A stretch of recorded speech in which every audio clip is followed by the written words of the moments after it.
I'm here to talk to you about the 4 types of physical therapy owners that I have experienced in my 20 plus years of doing this.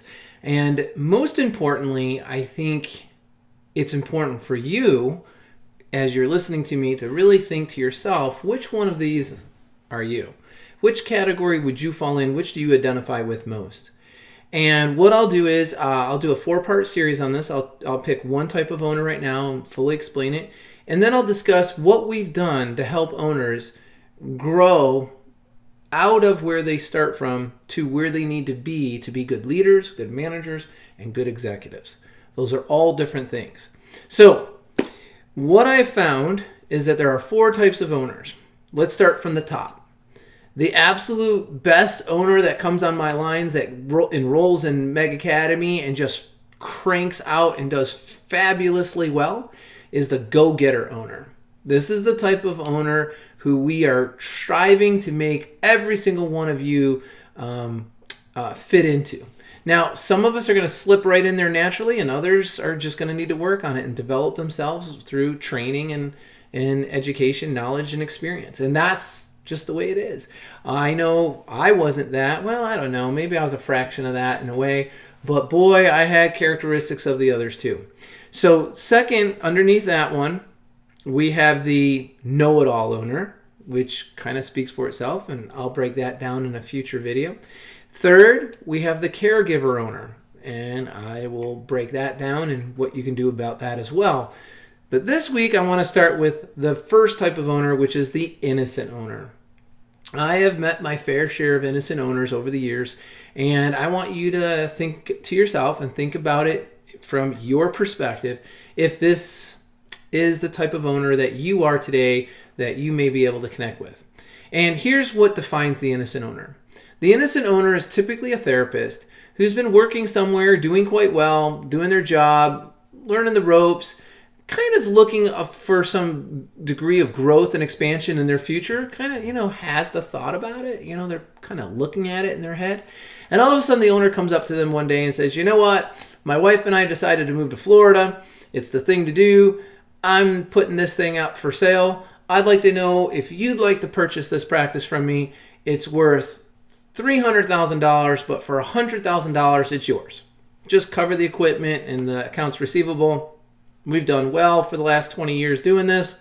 We're happy to have you be our successor. You go home, you talk to your significant other, you talk to people close to you, and everybody tells you, what a deal. What a deal. You got to do this. This is in the making. You've been a therapist now for 10 years. Obviously, you good clinician. People love seeing you. You get good results. Take this practice on and make it your own. And you do the deal.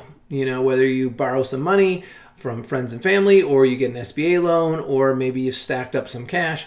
You purchase this clinic, and then you quickly realize shortly thereafter, oh my gosh, I know nothing about being a billing director, an accounts receivable manager, accounts payable manager, HR director, personnel recruiter, marketing director, all of these aspects, entrepreneur, manager, compliance officer, Medicare compliance officer, all of these things that we never learned in PT school. You had no training in these things at all. And now you're going to have to piece all of this together because you're in the soup. You're already in the deal. Patients are coming in every week. You have people working for you. You're making payroll. You're paying rent. You have operating expenses. You don't know how to manage QuickBooks. You don't know what a budget is. You don't know what a business strategic plan is.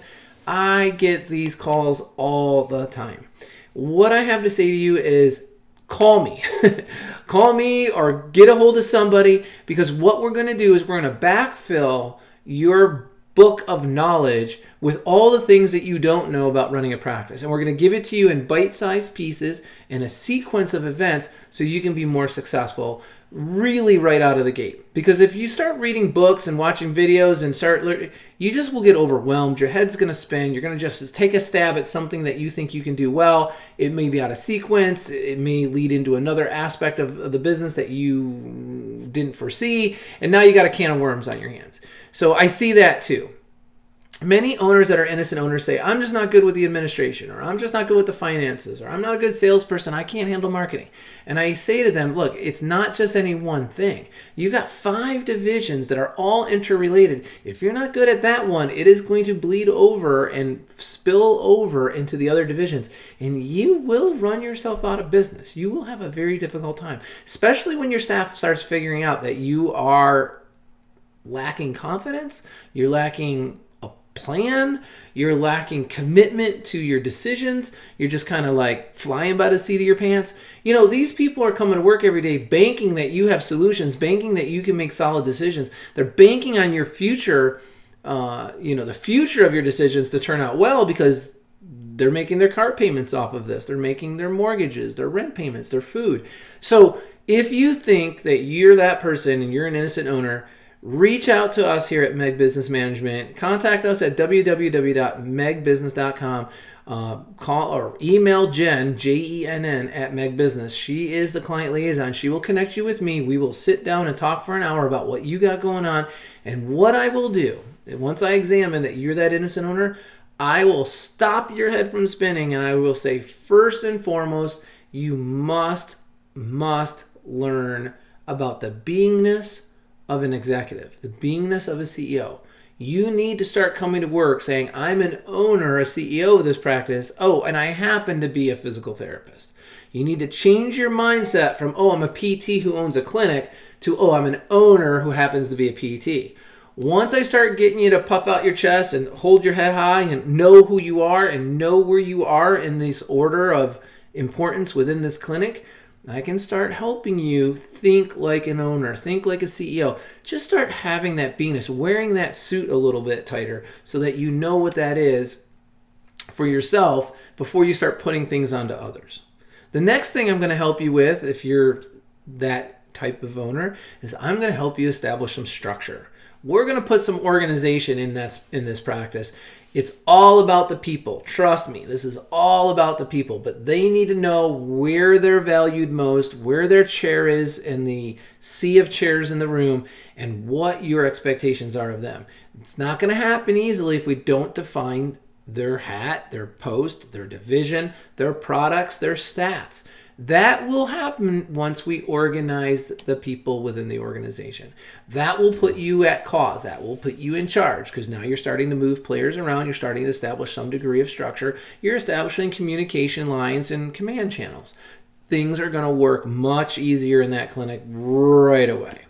Even before that, sometimes, as I'm talking to you, doing a practice assessment call, I may realize that we need to even peel back a little earlier and we need to make some adjustments in the environment. Maybe we need to update the phone system, maybe the EMR system, maybe we need to paint the walls, change the carpet, get some new equipment.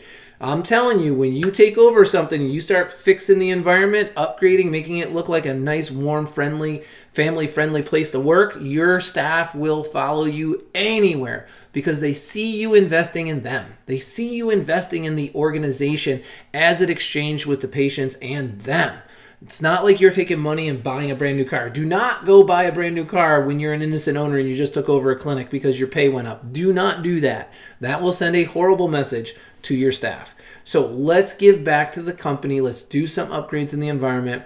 Sometimes I will start there. If that's all good, I'm going to start with structure, and we're going to establish that organization and let everybody know who's who on the farm so that you can move forward now with professional enhancement. And that's what we'll talk about next, is professional enhancement, because that is the game changer.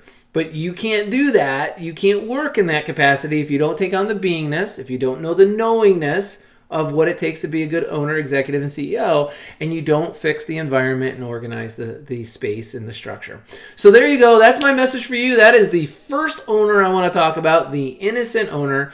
I'm going to grab you next week, and we're going to talk about how to succeed when you're that caregiver owner, which is similar to an innocent owner, but it has a slightly different twist, as you can imagine. And I will help you piece together what that is, define it for you, and what you need to do about it. And of course, we're always here to help you flourish and prosper as a physical therapist in private practice, or a speech therapist, or occupational therapist. We do all. I specialized in pediatrics for 10 years myself. So if you need help in that area, I'm definitely here to help you. Definitely just bounce ideas off me. I'm not here to charge you for anything. Just reach in and call us any way I can help. So that's it, everybody.